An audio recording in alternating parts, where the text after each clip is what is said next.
करण्याचा देवी आपल्या समाजाची कुलस्वामिनी त्यांचा आज आत्मसमर्पण दिन आहे आणि हा योगायोगाला आहे की आजच्या निमित्तानं आपल्या नांदेड जिल्हा ग्रामीणची सुरुवात आणि आत्मसमर्पण दिन म्हणजे आपल्या लोकांना जागा करण्याचा दिन आजच्या निमित्तानं योगायोग आलेला जे खऱ्या अर्थानं आज समाजाला जागा करायची वेळ आलेली आहे आणि तो बसा घेऊन आज या ठिकाणी आपल्या महाराष्ट्र आदिवासी महासभेचे अध्यक्ष आणि ऑल इंडिया महासभेचे फेडरेशनचे अध्यक्ष आदरणीय नंदकुमार गाजेवार उपस्थित आहेत. त्यांच्या उपस्थितीमध्ये आजचा हा कार्यक्रम या ठिकाणी संपन्न होत आहे. त्याबरोबर आमच्या या कार्यक्रमासाठी आमचे मार्गदर्शक भारतदासरावजी वट्टमुवार, आदरणीय नाना एकनाथरावजी भांबळे, गोविंदरावजी भिडवई आणि उपस्थित सर्व सन्माननीय सुभाषरावजी कर्नावा, शंकरराव चाडावार, आपले बेडेवार साहेब आणि वट्टमुवार, किरण वट्टमुवार आणि या जिल्ह्याचे आता त्यांनी म्हणतात की मला बोलता येत नाही, परंतु नंदूशेठ तुम्हाला सांगतो की आपण बोलायचं तुम्हाला शिकवलं पाहिजे आणि आता तुम्ही सुरुवात आपल्या समाजातून करायला पाहिजे कारण आता पुढे तुम्हाला पूर्ण जिल्ह्याचा मार्ग सांभाळायचा आहे. कारण जिल्ह्यामध्ये तुमच्यासारख्या नेतृत्वाची गरज आहे. असो आज आपला जो मुख्य कार्यक्रम आहे महाराष्ट्र आदिवासी महासभा जिल्हा ग्रामीण समिती म्हणजे परभणी, बीड, माजलगाव, हिंगोली, सोलापूर, औरंगाबाद जेवढे काही जिल्हे आहेत मराठवाड्यात संपूर्ण जिल्ह्याची बांधणी झालेली आणि आपण आता ही सुरुवात केली लॉकडाऊनच्या नंतर. लॉकडाऊनमुळे आपल्याला खरं म्हणजे खूप उशीर झाला कारण माझ्या महाराष्ट्रातला सर्वात मोठा जिल्हा हा नांदेड जिल्हा आहे ज्याला आपण राजधानी म्हणतो. राजधानी कशासाठी म्हणतो की नांदेड जिल्ह्यामध्ये प्रत्येक खेड्या गावामध्ये आपला समाज पसरलेला आहे. प्रत्येक गावघरीत आपला समाज आहे, हे घर का असणार म्हणून नांदेड जिल्ह्याच्या कार्यकारिणीला खूप मोठं म्हणतो. नांदेड जिल्हा जे होईल ते महाराष्ट्रात होईल अशी भूमिका या नांदेड जिल्ह्याची असते. म्हणून माझी विनंती राहणार आहे नांदेड जिल्ह्यामध्ये आपले पाहुणे असतील, आपले भावकी असतील, आपले मित्र असतील, सर्वांना आपण प्रवृत्त केलं पाहिजे की नाही आता उठलं पाहिजे आणि समाजाच्या कामाला लागलं पाहिजे. आता विजय कुमारजी यांनी सांगितलं की आपल्या समाजाची एकी होणं गरजेचं आहे. खरं त्याच्यासाठी ही सुरुवात आहे. महाराष्ट्र आदिवासी महासभा सांस्कृतिक कामाने तुमच्या समोर आलेली आहे. मंगल कार्यालय उभा केलं, मंदिर उभा केलं. समाज रचनेची गरज आहे, समाजाच्या संघटनेची गरज आहे. ती आज आपल्याला चालू करायची आहे. या नांदेड जिल्ह्याचं मुहूर्तमेढ आपण मुद्दाम लॉकडाऊनच्या नंतर आता सुरुवात केली. लॉकडाऊन थांबलंय पण आता आपल्याला थांबायचं नाही. यामुळे नांदेड जिल्ह्याच्या प्रत्येक तालुक्यामध्ये अशा प्रकारच्या बैठका होतील, अशा प्रकारच्या निवडी होतील आणि त्या निवडीमधून आपल्याला एक सुंदर कार्यकारिणी या नांदेड जिल्ह्याची करायची आहे जेणेकरून या नांदेड जिल्ह्यामध्ये जे काही कार्यक्रम होतात त्याचा पडसाद पूर्ण महाराष्ट्रावर उमटतो. ते मेळावा असो, विवाह मेळावा असो किंवा अन्य काही असो. आणि अजून दुःखाची बाब जर सांगायची असेल तर परवाच 35 वर्ष युवकाने आत्महत्या केली आहे लग्न होत नाही म्हणून. ही सुद्धा चिंतनाची बाब आहे. या चिंतनासाठी सुद्धा नांदेड जिल्ह्यामधून आपल्याला सुरुवात करायची. महासभेची स्थापना झाल्याच्या नंतर चिंतन करण्याची गरज आहे. कारण आज मुलीचे वडील कोणत्याच परिस्थितीमध्ये कुठल्याच गोष्टीचं पाहायला तयार नाही. अशा पद्धतीमध्ये समाज भरकटण्यात चाललाय. समाजामध्ये दुफळी निर्माण होण्याची परिस्थिती निर्माण झाली आहे आणि अशा परिस्थितीमध्ये आपण आपल्या समाजाला कसं टिकून ठेवायचं ही भूमिका आता महासभा या पुढच्या काळामध्ये घेण्याची गरज आहे. म्हणून आपली साथ आवश्यक आहे, आपलं मार्गदर्शन आवश्यक आहे आणि आपली मदत आवश्यक आहे. आता या निवडीच्या माध्यमातून आपल्याला जे काही सदस्य निवडायचे खरं म्हणजे या सदस्यावर फार मोठी जबाबदारी. समाजाचं रूप फेडण्याची संधी, समाजाचं काम करण्याची संधी आहे. आपण कुठेतरी आपल्या समाजाचं देणं लागतो या भावनेतून काम करण्यासाठी ही संधी मिळाली. महाराष्ट्रामध्ये अनेक जिल्हे आहेत परंतु नांदेड सारखा असा कोणता जिल्हा नाही की त्या ठिकाणी इतका बहुसंख्य समाज. त्यानंतर यवतमाळ म्हणजे आपल्याला विदर्भात सुद्धा जायचंय. विदर्भातल्या महाराष्ट्रातल्या सर्व जिल्ह्यामध्ये आपल्याला पोहोचायचं. महासभेनं परवाच्या लॉकडाऊनच्या काळामध्ये काय कामं केली हे आपल्या समोर आहे. सोशल मीडियाच्या माध्यमातून असो, वर्तमानपत्राच्या माध्यमातून असो आपल्या समोर ते सगळं काम आलेलं आहे. मग ते एखाद्या वंचितांना, गरजवंतांना मदत करण्याचं काम असो की गोर गरिबांना दिवाळीच्या फराळाचं वाटप असो, असे अनेक कार्यक्रम महासभेच्या माध्यमातून झाले आणि हे कार्यक्रम आता या कार्यकारिणीच्या माध्यमातून गाव स्तरापर्यंत पोहोचवायचे. खरं म्हणजे ही महासभा आपली नांदेडची नांदेड मुद्दामच आखरीला ठेवलं की नांदेडचं हुकूम स्थान आहे. अगोदर लोकांना कळालं पाहिजे, महाराष्ट्रातल्या कानाकोपऱ्यात कळालं पाहिजे.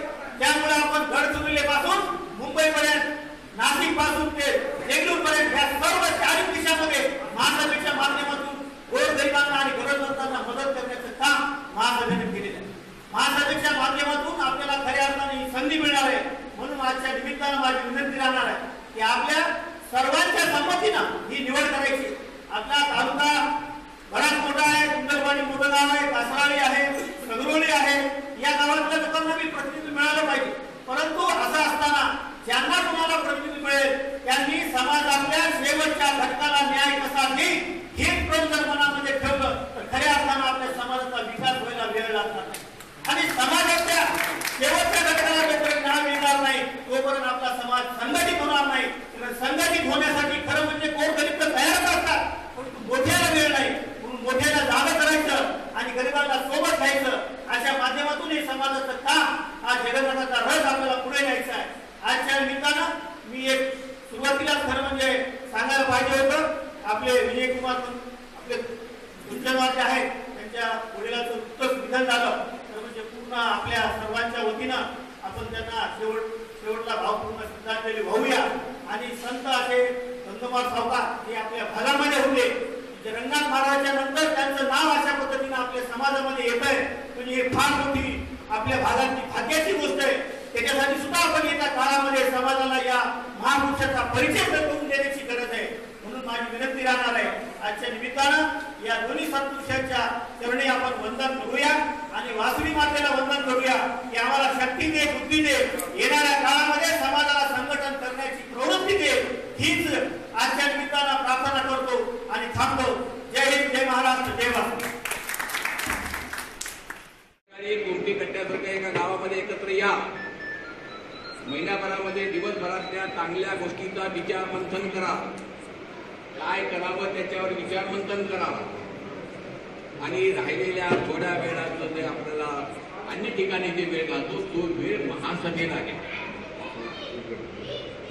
मी कधी कधी प्रदीप मुखर्जींना पाहिल्यानंतर मला कधी कधी वाटतं की प्रदीप सारखे कार्यकर्ते गावोगावी आज जन्माला आले. मी कौतुक आहे त्या प्रदीपचं. मी नेहमी नमू शकतो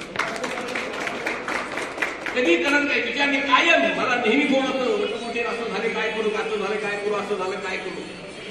रात्री 12 वाजता फोन. म्हणजे आता मला अगोदर नंदुशेठचा फोन रात्री 12 पर्यंत येतात. आता 12च्या नंतर येणारे फोन मला कोकणवारांचे वाटतात. म्हणजे कायम आपल्या मनामध्ये समाजाविषयी प्रेम भावना, ती सद्भावना आपल्या मनामध्ये निर्माण झाली पाहिजे. तरच समाज टिकेल. जर समाज टिकला तर आपण टिकू. समाजात राहिल्यानंतर कोण कोणाला विचारते. आणि म्हणून महासभा काय करते याच्यावर आरोप करण्यापेक्षा महासभेकडे या. महासभेच्या विचाराची नाळ बना. महासभा काय करते, कुणाकडे जाते, काय करत असते. म्हणून तुम्ही महासभेच्या कार्यालयाच्या संपर्कात राहा. महासभेचे पदाधिकाऱ्यांच्या संपर्कात राहा. फक्त सामाजिक संघटन शिवाय वेगवेगळ्या माध्यमातून महासभा काम करत राहणार. आणि म्हणून जो कोणी या भागातला प्रतिनिधी येणार आहे त्या प्रतिनिधीचा मान या गावातल्या तालुक्यातल्या प्रत्येक समाज बांधवांनी ठेवलाच पाहिजे. तो मान आहे, तो पदाचा मान आहे. जोपर्यंत आपल्याला पद मिळेल त्या पदाचा मान राखण्यासाठी आपण सर्वपणे त्याच्या पाठीच्या पाठीवर आपल्या मायेचा हात ठेवला पाहिजे आणि मिळालेल्या संधीचं सोनं करण्यासाठी प्रयत्न केला. पदासाठी म्हणून यायचं नाही. आता पद आहे विजिटिंग कार्डवर मी हे काम तर काय नाही. एक ना धड भारावर चिंध्या.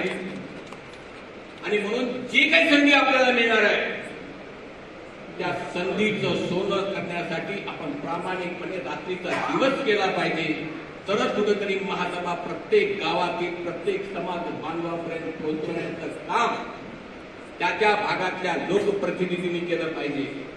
आणि म्हणून मी बोलायचं भरपूर होतं. मी म्हणून उंचवणारा म्हणलं होतं की सभेला कोण कोण येणार, म्हणजे महिला पण आले पाहिजे, कारण महिलांना वाटते माझी सून कुठं मिळाली पाहिजे, माझी मुलगी कुठं गेली पाहिजे. मित्रांनो, नंतर कोणी विचारा, आमच्याकडे शेकडो प्रकरण आहेत. लग्न जमण्याच्या अगोदर सोनी मोडली. का मोडली? फोन. नंदकुमार काजेवांना म्हटलं की याच्या पेक्षा आता धर्मशाळा बांधण्यापेक्षा काही करण्यापेक्षा तालुका वाईज आपण कार्यक्रम घेतले पाहिजे, विचार मंथन झाले पाहिजे, विचार मनन झालं पाहिजे, विचाराची देवाणघेवाण झाली पाहिजे. तुम्ही प्रश्न आम्हाला विचारा का मुलगी मिळत नाही, त्याचे उत्तर आम्ही देतो. स्वतःची मुलगी जेव्हा लग्न करायचं असेल तर आपण विचार आपण असाच करतो की माझी मुलगी अमेरिकेला पाहिजे, माझी मुलगी पुण्याला पाहिजे, माझी मुलगी मुंबईला पाहिजे. आणि स्वतःच्या मुलाला जेव्हा मुलगी पाहिजे त्यावेळी मात्र प्रश्न तिच्या समोर येतो. हा भयानक प्रश्न आहे. आणि म्हणून महासभा या गोष्टीचा विचार करणार आहे. कारण विजय शेठ पिंचणवार असतील, राजू शेठ असतील,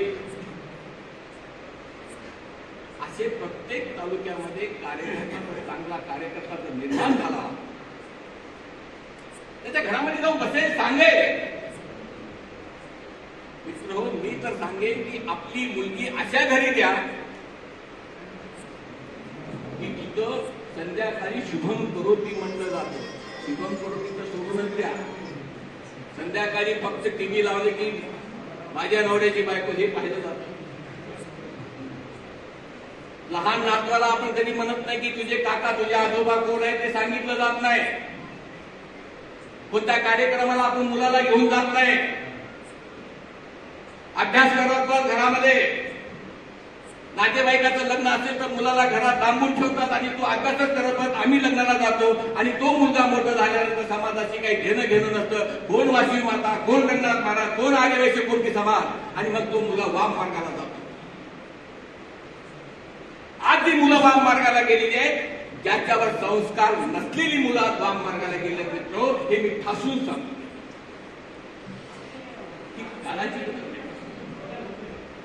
एकीकडे आपण आदर्श वाशी मातेचा विचार आपण लोकांच्या समोर मांडतोय. ज्या वाशी मातेने या समाजाच्या पुनरुद्धारासाठी, या समाजासाठी समर्पण केले, त्या मातेचा विचार आपण करत नाही. आणि म्हणून कुठेतरी चाललेल्या समाजाला, प्रकट चाललेल्या समाजाला रोखण्याचं काम मात्र आम्हाला महासभेच्या माध्यमातून करावं लागणार. अशी अनंत गोष्टी आहेत. फक्त कालची जी गोष्ट आहे पेपरमध्ये आलेली, लग्न जमत नाही म्हणून आत्महत्या केली. मित्र, मी तर तुम्हाला असं सांगेन, पुण्यामध्ये एका 36 वर्षाच्या मुलाला मी मागे लागलो की मुलगी करून घे, आणि म्हणतो की अजून विचार करतो. आता विचार कधी करावा की 7व्या वर्षी करावं? एक 32-33 वर्षाची मुलगी पुण्यात आहे, कितीतरी स्थळ सुचवतो, अजून विचार करताय. मग दोष कुणाचा? आई वडिलांचा दोष? मुलांचा दोष? काही ठिकाणी मुली आणि मुलगा आई वडिलांना शिकवतात की बाबा कळतच नाही. मुलाचं संशोधन कसं झालं हे आई वडिलांना कळत नाही, हे मुलं आई वडिलांना शिकवतात. म्हणजे काय आहे? मला तर फार कधी कधी विचार करतो की जर कुणीकडे चाललेलं आहे. आणि म्हणून माझी कळतही विनंती मित्र हो, ज्या ज्या समाज बांधवाला आपल्या परीनं जे जे काही करता येईल, जसं पैसे कमवताना आपण तर मी लोकांना म्हणतो की समाजमध्ये काम करताना तुम्ही पूर्ण वेळ देऊ नका. जर पूर्ण वेळ दिलं, पूर्ण वेळ दिलेले कार्यकर्ते नको आहे, अर्ध वेळ द्या, संसार सांभाळा. सांगता येणार नाही, त्याला जबाबदार आपण आहोत. कोण जबाबदार आहे या गोष्टीला? जबाबदार आपण आहोत. लोकांना मुलाला म्हणतात की 5 लाखाचं पॅकेज आहे, 5 लाखाचं पॅकेज आहे, परंतु पुरत नाही. पण पुण्यामध्ये आई वडिलांची प्रॉपर्टी आहे का? म्हणजे 10-20 एकर जमीन पाहिजे, पण 10-20 एकर जमीन आली की हळूहळू त्या जमिनीची व्हॅल्युएशन काय? घर आहे का, घर किती काही बांधलेलं आहे, त्या घराचं व्हॅल्युएशन किती आहे, घरात सोनं आहे का, आणि मग हे सगळं असतं किंवा माझी मुली त्याला हरकत नाही. कुठं चालू आहे? एकीकडे सुधार नागरिक म्हणतो आपण, पण मनामध्ये विचार मंथन हे सुधार नागरिकांचं लक्षण नाहीये. मित्र हो, मी एक का सांगतो तर मला अनुभव आहे. मी रात्री झोपत नाही मित्र हो, मी रोज मला चिंता पडते की या समाजामध्ये गोरगरीब जे आहेत, ग्रामीण भागात असणारा जो समाज आहे, 35-35 वर्ष मुलांचे वय झालेले त्यांना मुलगी मिळत नाही, तेव्हा आपण काय करणार? हा बिमारी आहे, अहंकार. आम्ही लोकांना सांगतो की मुली कुणाच्या घरी जावी, ज्यांच्या दारामध्ये तुळस आहे, ती तुळस हिरवी आहे अशा लोकांच्या घरात मुली द्या. पुण्यामध्ये तर मुली कोणाच्या घरात तुळसच नाही, मग तुळस कशी दिसेल तुम्हाला? ग्रामीण भागातली तुळस बघा, शुद्ध हवा देणारी तुळस बघा, ग्रामीण भागातला आचार बघा, ग्रामीण भागातला विचार बघा. मी शहराच्या विरोधात नाही, मी विरोधात त्याच्या आहे की ज्यांच्या मनामध्ये मी तीन म्हणतो अहंकार. एखादा मुलगा आहे, बीटेक झालेला आहे, त्याला 12 लाख 15 लाख पॅकेज आहे. मुलाचे वडील म्हणतात माझा मुलगा 10वी पासून हा 17 मध्ये पास झालेला, बीटेक झालेला आहे, मग काय आता मुलगी सुद्धा तशीच पाहिजे. आम्ही खूप प्रयत्न केले, प्रदीपजी कोकडवारने तर आतोनात प्रयत्न केले, कारण त्यांना मी बऱ्याच वेळेला शिव्या पण दिल्या. कारण सुधीर भाऊच्या माध्यमातून आपण प्रयत्न करतो, शेवटच्या क्षणाला आपला योग नाही म्हणावं लागलं की सरकार जायला आणि आपली फाईट तिथं जायला गाठ पडली आणि आपलं काम त्या ठिकाणी होतं. लॉकडाऊन आला, पुन्हा 10 महिने आपण कुणाला बोलू शकत नव्हतो आणि ते आयोग बरखास्त झाला. आयोग बरखास्त झाला. आता हे सरकार जेव्हा आयोग निवडले त्यावेळेला आपण ते काम करतो. ते सुधीर भाऊने मला सांगितलं होतं, आमचं सरकार अशापर्यंत तुम्ही हे काम करून घ्या, नाहीतर पुढं काही मी सांगू शकत नाही भविष्यात कधी होईल. आणि तसंच झालं की आज ते काम रुकलं, होईल भविष्यात आपण त्यासाठी लढणार आहोत. 27 लाख रुपये वर्षाला आपल्याला त्या ठिकाणी उत्पन्न आहे. त्या उत्पन्नावर महासभा काही करू शकते. तुम्ही समजत असाल त्या उत्पन्नावर आम्ही कधी आमचं डिझेल भरतोय किंवा काय चहाला पैसे घेतो, कधीही घेत नाही. कोणताही कार्यकर्ता काम करतोय खिशातून पैसे टाकून काम करतोय. महासभेवर कसलाही आजपर्यंत बांधकामाविषयी नाही, भावनाजी वर्तमान आणि मी कमीत कमी नांदेड या शहरामध्ये बांधकाम करत असताना 500 चक्रा केल्या असतील, 500 कमीत कमी, पण कधीही 1 रुपया सुद्धा आम्ही महासभेवर लावलेला नाही. त्याच्या मागचे उद्देश नाही एकच आहे आमचं की समाजासाठी काहीतरी केलं पाहिजे, समाज संघटन झालं पाहिजे आणि गोरगरिबाचे कामं झाले पाहिजे. वेबसाईट ओपन केली तुम्ही, आज आमची वेबसाईट कुठूनही पाहू शकता. त्यावर तुम्हाला सभासद व्हायचं असेल तर त्यावर आम्ही फॉर्म दिलेला आहे, तो फॉर्म तुम्ही भरू शकता. तुम्ही महासभेचे सभासद होऊ शकता, ऑनलाईन पेमेंट करू शकता. म्हणजे ह्या सगळ्या सिस्टीम आम्ही त्या वेबसाईटवर आणलेल्या. आत्मनिर्भर भारत समाज बांधव बनवण्यासाठी आम्ही त्या वेबसाईटवर टाकतो की कुणाला कुठल्या गोष्टीची आवश्यकता आहे. त्या 21 CA नावं आम्ही त्याच्यावर देणार की कोणत्याही तालुक्याला जिल्ह्याला त्या CAशी संपर्क करून आणि त्यांच्याशी संपर्क करून तुम्ही काम करा. यासाठी की समाज बांधव सगळा संघटित झाला पाहिजे. विजय कुमार कुलकर्णींनी सांगितलं किंवा समाज संघटन ही करायची गरज आहे. दुसऱ्या समाजाचे कसं फटाफट येतात. आता आम्ही 7 जिल्हे 8 जिल्हे कार्यकारिणी केलेली आहे. तुम्हाला आज इथून सांगतो, आता तुम्ही फोन करा आणि उद्या सकाळी बोलवा 7 जिल्ह्याचे सगळे पदाधिकारी आला. असं आपलं सुद्धा संघटन प्रत्येक जिल्ह्यामध्ये, तालुक्यामध्ये, गावामध्ये झालं. या मागची ही भावना आहे आणि ही भावना एकटा अध्यक्ष किंवा सेक्रेटरी कोषाध्यक्ष करू शकत नाहीये. तुमची साथ आम्हाला पाहिजे, तेव्हा आपण समाज